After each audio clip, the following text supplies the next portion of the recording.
Welcome to Let Me Fix This. Enjoy the video. In this video, I will show how to make tea at home for two-person only ways. Start by boiling about 500 ml of fresh water, enough for 2 cups. Pre-warm the teapot or cups with hot water to keep the brew hot longer. Measure 2 teaspoons of loose tea or 2 tea bags into the pot, then pour hot water over the leaves and start the timer for proper steeping. Choose good water and the right tea for 2 people. Fresh filtered water improves flavor and boils faster, and hard water can mute delicate notes. Pick black for robust flavor, green for light freshness, or herbal for caffeine-free comfort.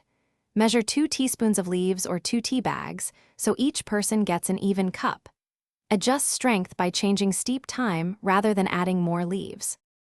If you're finding this video helpful, please subscribe and like to support more simple tips. Quick recommendation.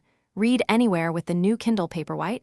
It's slim, has a crisp display, and pairs perfectly with a freshly brewed cup for quiet moments.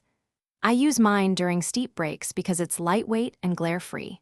Check the description for the link and other deals, then now let's get back to the video. Control steeping time to make 2 perfect cups. For black tea, steep 3 to 5 minutes, green tea 5 to 3 minutes, and herbal 5 to 7 minutes for full flavor. After steeping, remove leaves or strain into warmed cups to stop extraction and keep taste balanced. Serve with milk, sugar, lemon, or honey on the side so each person can personalize their cup without compromising the brew. Thanks for watching. If you found this helpful, don't forget to like and subscribe.